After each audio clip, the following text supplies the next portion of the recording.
Can I just say quite simply, I love Taiwan. I love the people, I love the food, I love the culture, but most of all, I love its vibrant democracy, which is one of the strongest in the world. And in this speech, I will share how its democracy very actively tries to help others around the world and is something that we all need to stand with. It will therefore come as no surprise to members that I would like to draw your attention to the fact that I co-chair the APPG on Taiwan, and I'd also like to draw members' attention to my financial declarations in relation to that. Because over the years, I've witnessed firsthand how Taiwan does actively contribute its expertise to support global partners, and that's something that we should celebrate, because Taiwan is a leader in the fields of public health, technology, clean energy, net zero, and so much more. But despite all that Taiwan has to offer, it finds itself barred from international organisations. Since 1971, China has repeatedly used the UN General Assembly Resolution 2758 to justify its efforts to exclude Taiwan from the UN system, and it has done that hugely effectively. With a population of 23.5 million, Taiwan is the most populous self-governing state not represented at the UN.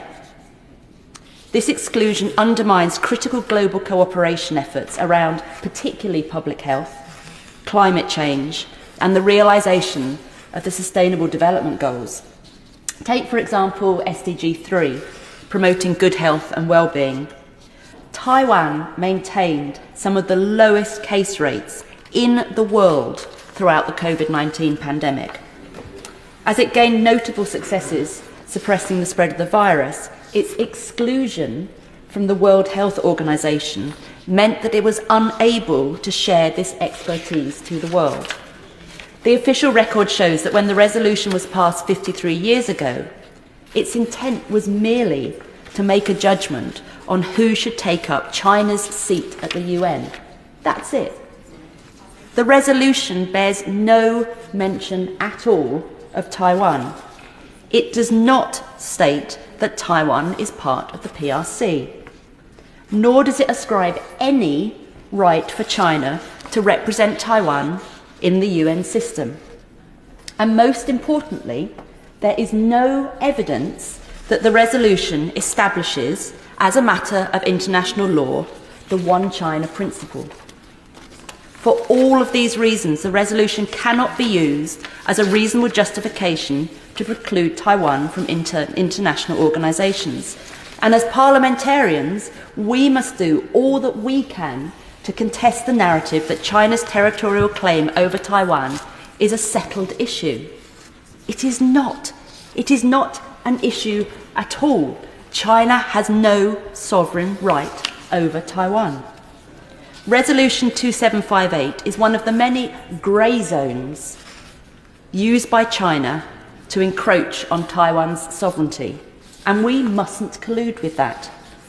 Recently, we've seen increased incursions into Taiwan's airspace, as well as large-scale military drills and advances close to Taiwan's contingency zone. The Chinese Coast Guard operations have been challenging Taiwan's right to control the waters around its very own territory. As China continues to challenge the boundaries and disrupts the rules-based international order, I am deeply concerned at the silence of the international community on these issues, and that silence will be interpreted by China as tacit consent. We must call out any attempts by China to establish a legal basis for a future armed invasion of Taiwan. We all hold a shared interest in the freedom of navigation through the Taiwan Strait and the South China Sea, one of the world's most important trade routes. When calculating the cost of a potential invasion of Taiwan, Bloomberg economists estimated it would cost the global economy, as others have said, around $10 trillion US. That's coming out of our pockets. This is equal to around 10% of global GDP, which would dwarf the costs of the war in Ukraine.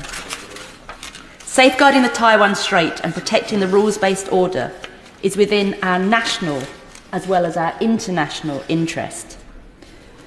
So whilst I understand, but I don't appreciate, diplomats and UK civil servants dancing on the linguistics head of a pin on this topic, I urge the Minister and this House to solemnly refute China's arguments on UN Resolution 2758 and to curb the PRC's ambition to unilaterally change the status quo across the Taiwan Strait and across Taiwan itself.